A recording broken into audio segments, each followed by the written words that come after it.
नमस्कार विद्यार्थियों। द्वितीय वर्ष के विद्यार्थियों के लिए आज का जो टॉपिक हमने चयन किया है वह आर्थिक विचारों के इतिहास के संदर्भ में है और इसको लेने के लिए हम आज जो सिद्धांत लेके चल रहे हैं आपके समक्ष वो है रिकार्डो का लगान का सिद्धांत।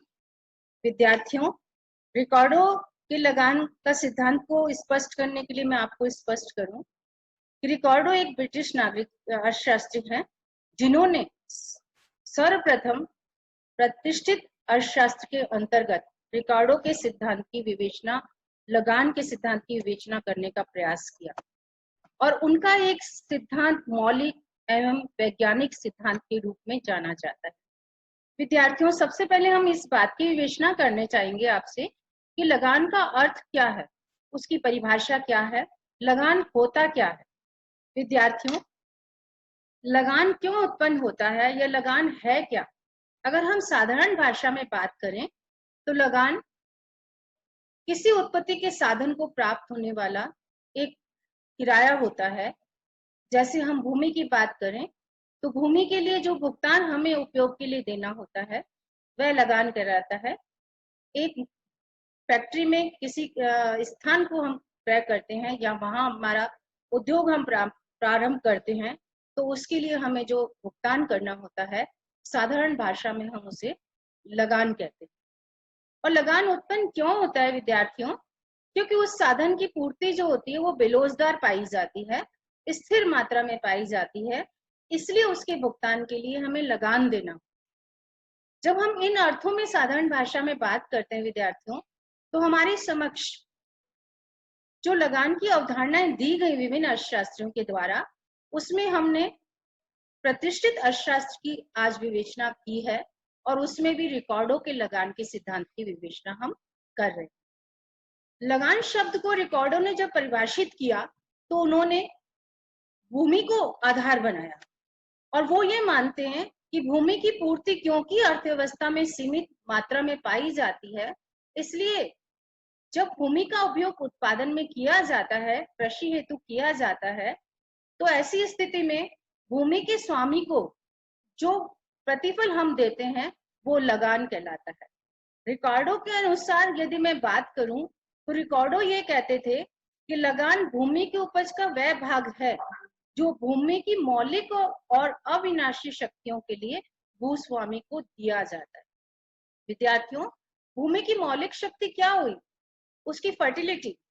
उसकी फर्टिलिटी जितनी अधिक होगी उतना ही लगान अधिक बनेगा और उसको जो उसकी उर्वरा शक्ति है उसको बेस बनाया, आधार बनाया रिकार्डो ने और उन्होंने कहा कि इस आधार पर यदि कोई भी व्यक्ति भूमि का उपयोग करता है तो भूमि के स्वामी को जो लगान देता है, जो पारितोषिक देता है या जो भुगतान करता है वो अर्थशास्त्र के अंतर्गत लगान कहलाता है।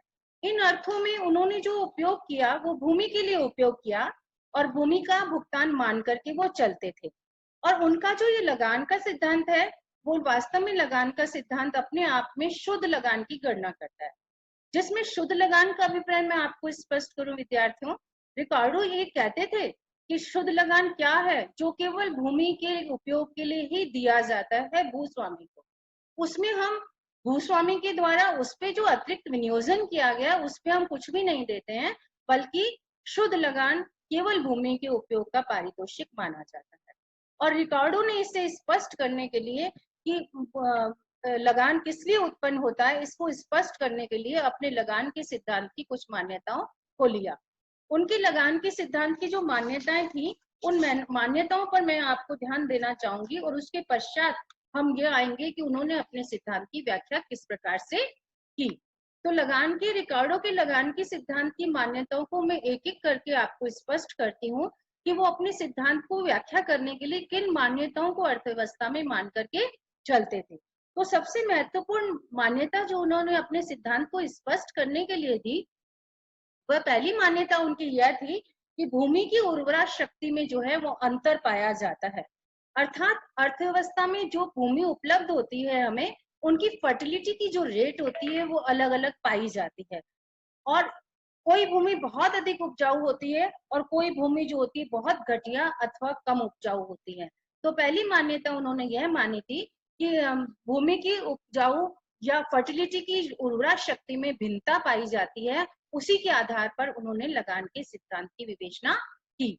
दूसरी महत्वपूर्ण मान्यता वो ये मान के चलते हैं कि जितनी भी प्रकार की हमारे पास भूमि उपलब्ध होती है वह स्थिर मात्रा में पाई जाती है, अर्थात हम भूमि की मात्रा में वृद्धि नहीं कर सकते हैं। यह उनके सिद्धांत की दूसरी महत्वपूर्ण मान्यता थी। तीसरी मान्यता जो रिकार्डो ये मान के चलते हैं कि भूमि का उपयोग केवल एक ही कारण हम कर रहे हैं, अर्थात जहां उन्होंने लगान के सिद्धांत को स्पष्ट किया, उन्होंने ये महत्वपूर्ण मान्यता मानी कि लगान का जो कैलकुलेशन हम कर रहे हैं वो मात्र इसको लेकर के कर रहे हैं कि भूमि का उपयोग हम केवल कृषि के दृष्टिकोण से कर रहे हैं, अन्य दृष्टिकोणों से हम भूमि का उपयोग नहीं कर रहे हैं। ये उनके सिद्धांत की महत्वपूर्ण मान्यता थी।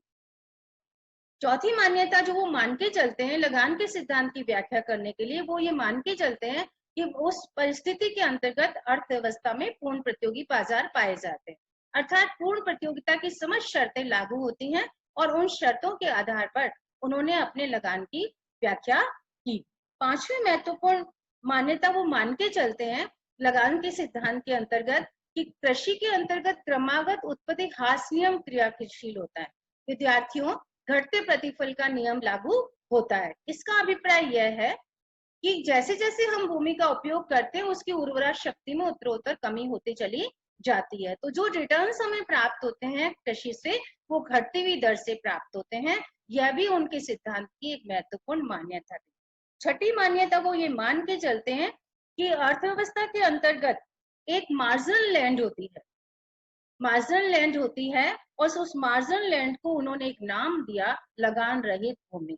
विद्यार्थियों, इस पे प्रकाश डालना बहुत जरूरी है कि उन रिकॉर्डिंग के अनुसार मार्जिनल लैंड क्या होती है, सीमांत भूमि क्या है। इसको मैं स्पष्ट करने के लिए आपको स्पष्ट कर रही हूँ कि मार्जिनल लैंड वास्तव में क्या होती है।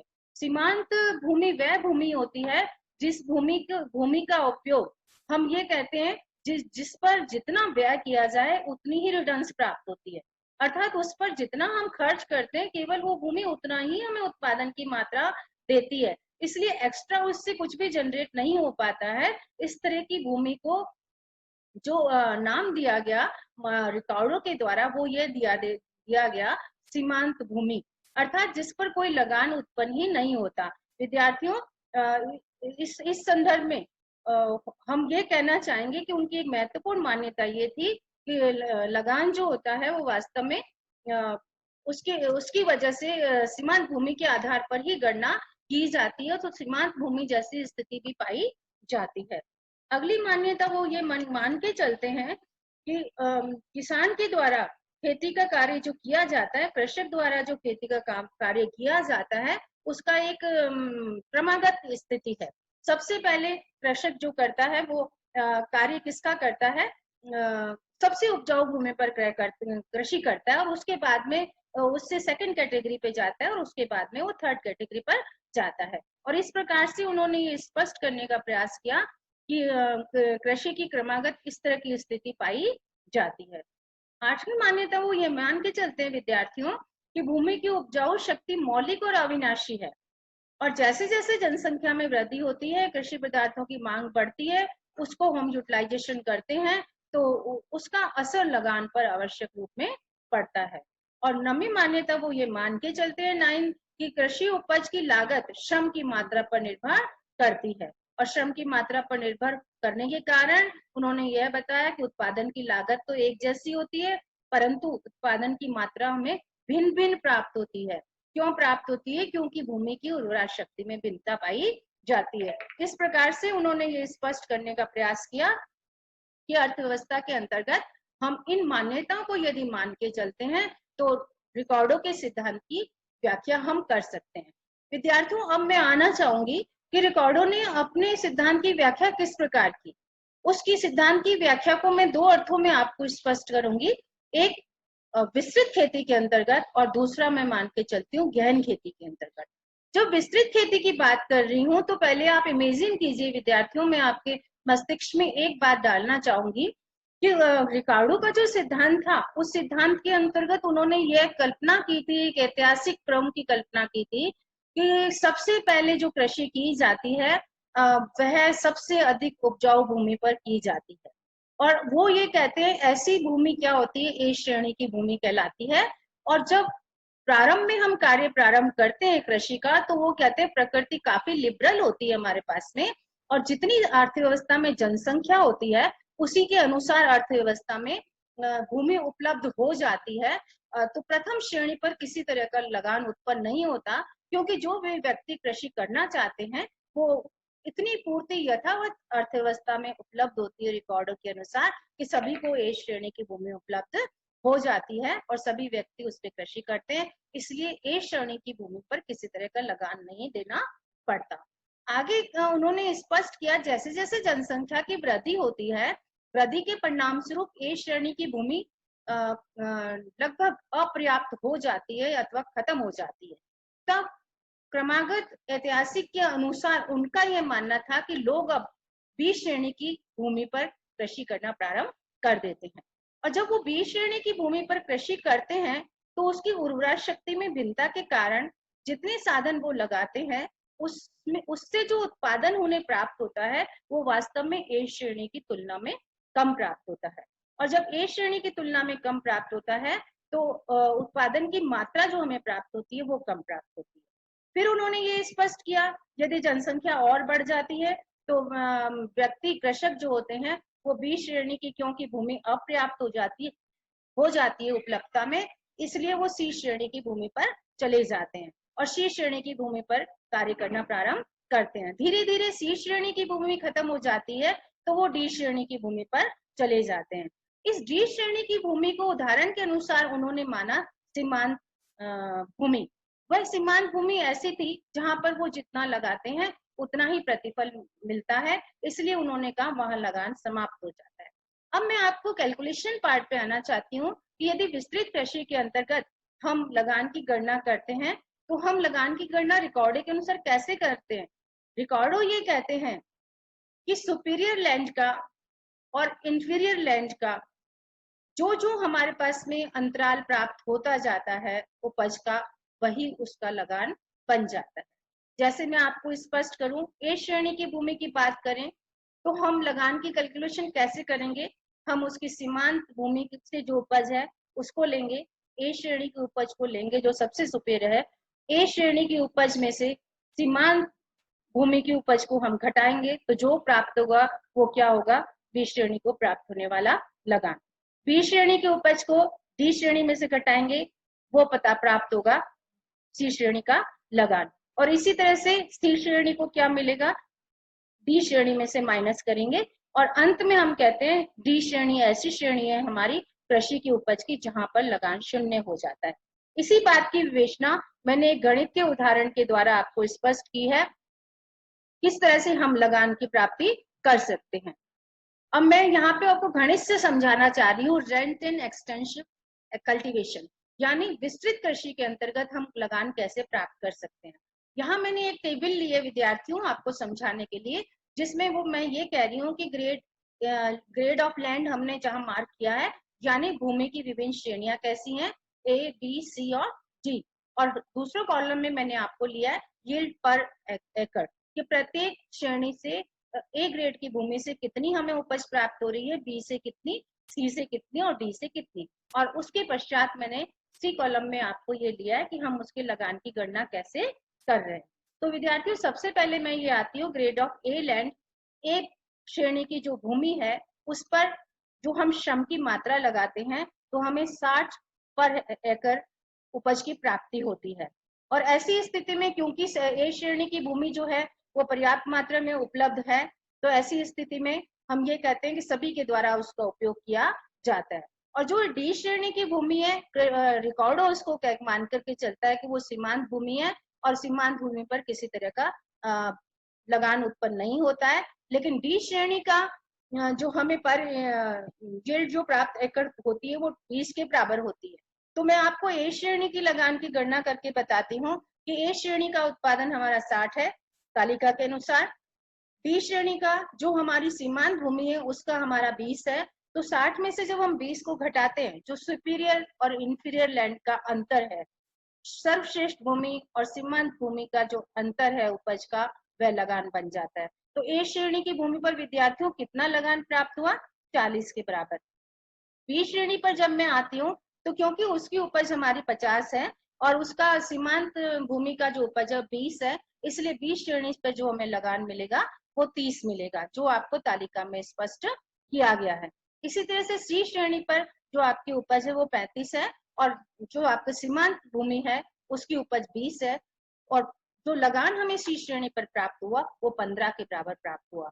और डी श्रेणी पर, चूंकि मैं बार बार आपसे वो स्पष्ट कर रही हूँ कि डी श्रेणी की भूमि जो है रिकॉर्डों के अनुसार सीमांत भूमि है, जहां सीमांत भूमि पर जितना हम श्रम का साधन लगाते हैं उतनी ही उपज मिलती है, इसलिए किसी तरह का अतिरिक्त हमें प्राप्त नहीं होता, इसलिए हमें जो लगान प्राप्त होता है वो शून्य प्राप्त होता है।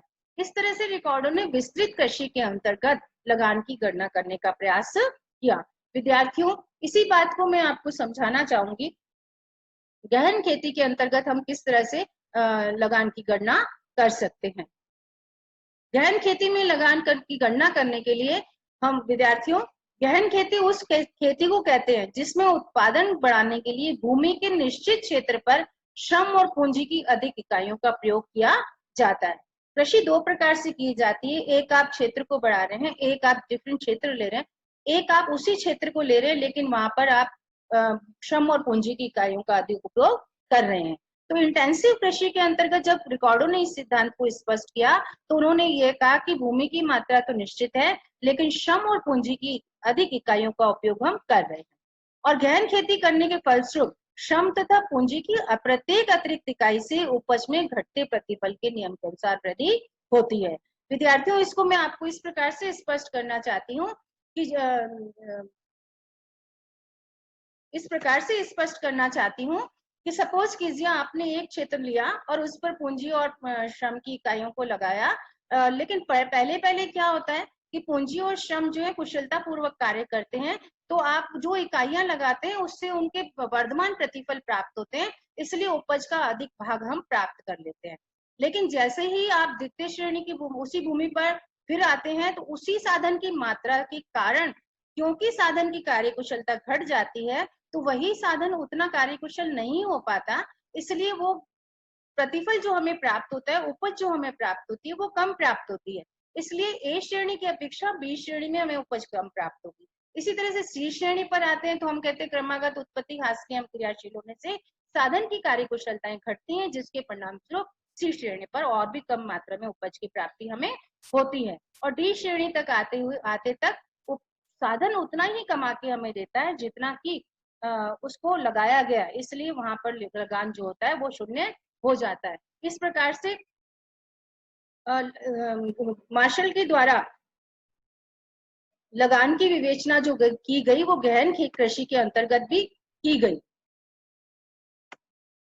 गहन कृषि के अंतर्गत भी की गई। तो दोनों ही तरीकों से हम लगान की विवेचना जो है कर सकते हैं, चाहे हम विस्तृत कृषि की बात करें, चाहे हम उसकी बात करें, गहन कृषि की बात करें। तो इस स्थिति में एक इकाई से जो हमें ए श्रेणी में जो हमें प्रथम प्रतिफल मिलता है और जो हमें सीमांत लैंड से प्रतिफल मिलता है, उसका अंतर क्या होता है, वो वास्तव में लगान बन जाता है। इस प्रकार से रिकार्डो ने दोनों ही स्थितियों के अंतर्गत हमें विवेचना करने का प्रयास किया कि लगान के सिद्धांत को हम कैसे स्पष्ट कर सकते हैं। विद्यार्थियों, लगान के सिद्धांत की विवेचना के साथ साथ हम ये मानते हैं, हम ये लेकर के चलते हैं कि उनका ये सिद्धांत जो है वो बहुत ही विस्तृत सिद्धांत है, जिसके अंतर्गत उन्होंने स्पष्ट किया कि लगान की व्याख्याएं किस प्रकार से की जा सकती हैं।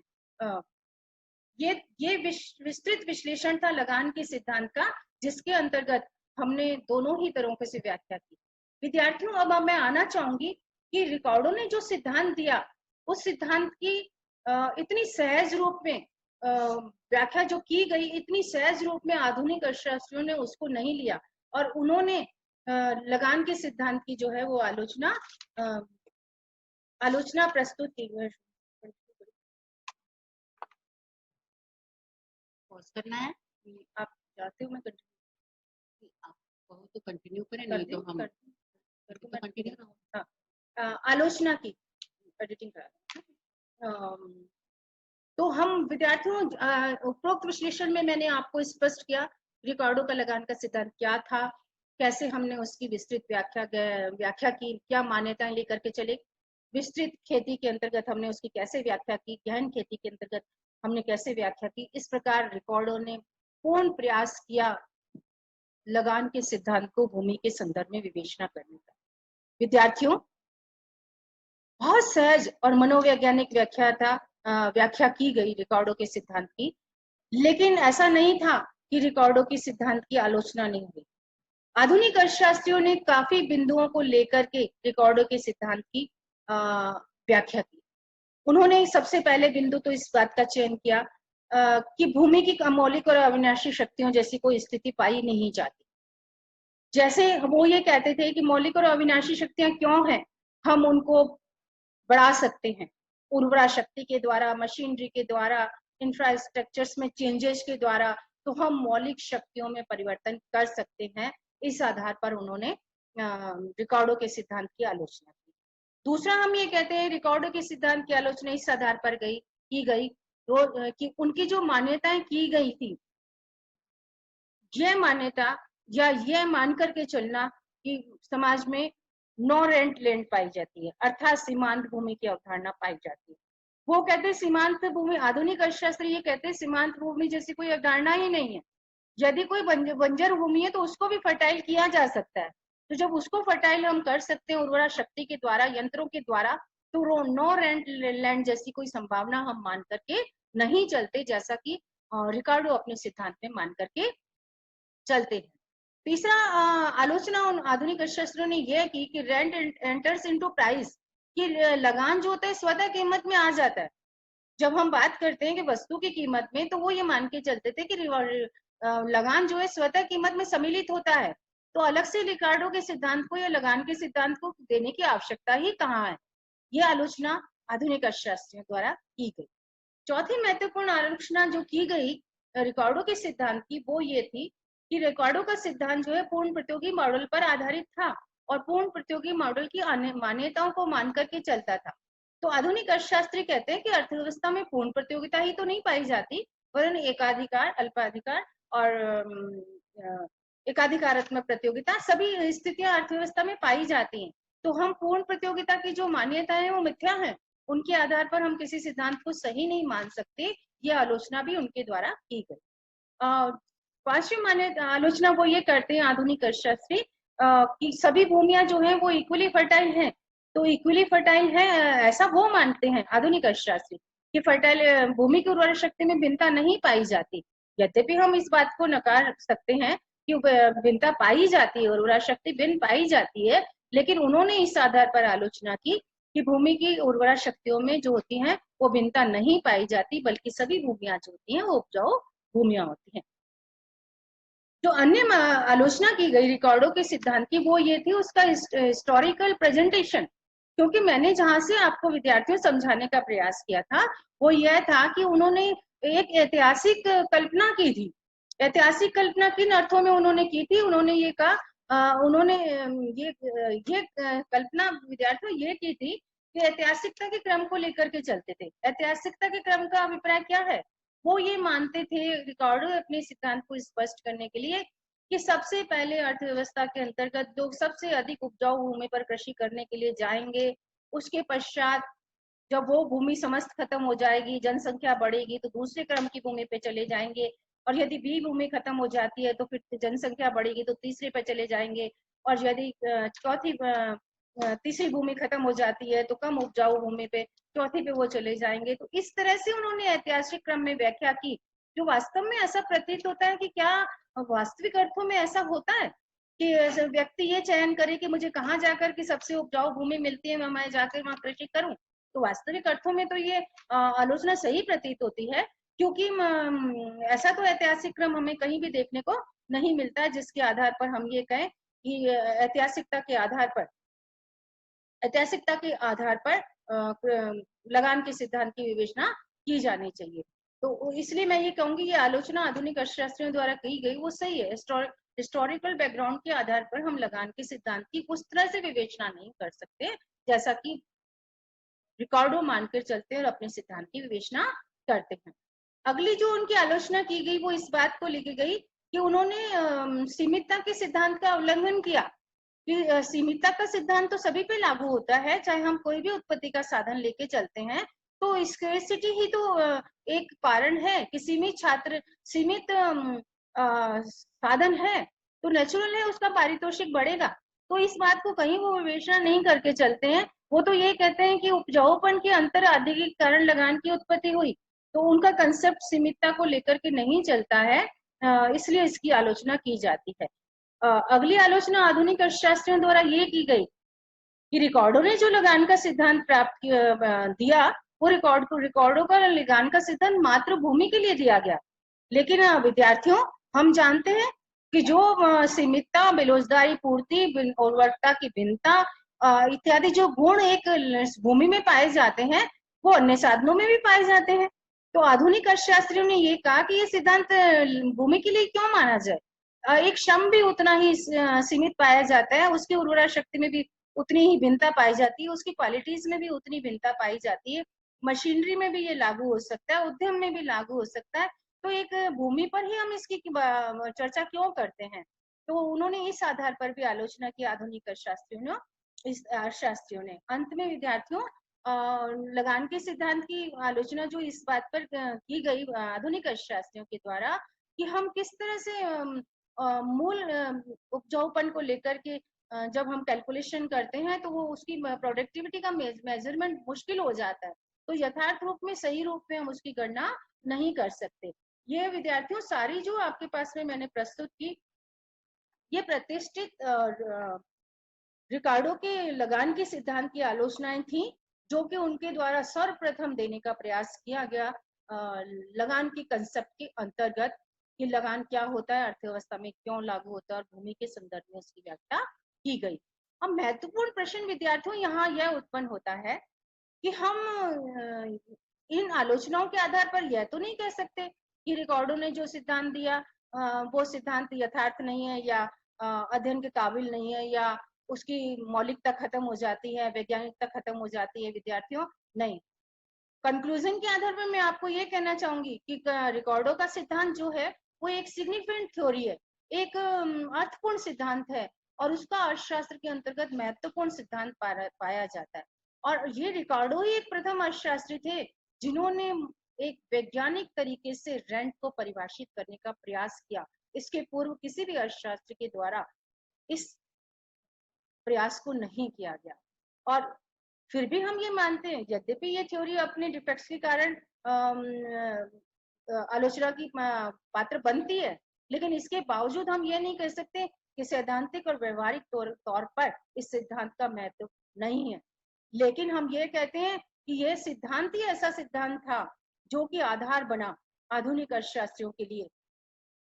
उसी रिकॉर्डो के लगान के भूमि के सिद्धांत के पश्चात ही अन्य अर्थशास्त्रियों ने, आधुनिक अर्थशास्त्रियों ने जो लगान का कंसेप्ट यूज किया उत्पत्ति के अन्य साधनों के लिए। यदि रिकॉर्डो इस बात को नहीं कहता तो अन्य अर्थशास्त्री अन्य उत्पत्ति के साधनों पर इसे काम में नहीं ले सकते थे। तो एक आधार जो प्रस्तुत किया गया वो वास्तव में रिकॉर्डो के द्वारा प्रस्तुत किया गया और रिकॉर्डो वास्तव में एक मौलिक, वैज्ञानिक और अर्थपूर्ण सिद्धांत लगान के संदर्भ में देने में सफल रहे, इसलिए हम उनके सिद्धांत की सराहना करते हैं। उनके लगान के सिद्धांत से प्रेरित होकर के सरकार के द्वारा विभिन्न नीतियों का निर्माण किया गया, जैसे जमींदारी प्रथा को कैसे खत्म किया जाए, भूमियों का राष्ट्रीयकरण कैसे किया जाए। इस तरह के जो कंसेप्ट्स हमारी नीतियों के अंतर्गत आए वो भी देन हम रिकॉर्डो की मानते हैं। तो मैं ये कहना चाहूंगी विद्यार्थियों, रिकॉर्डो का लगान का सिद्धांत एक महत्वपूर्ण लगान का सिद्धांत है और उसका अध्ययन हमारे विद्यार्थियों के लिए बहुत महत्वपूर्ण हो जाता है। धन्यवाद।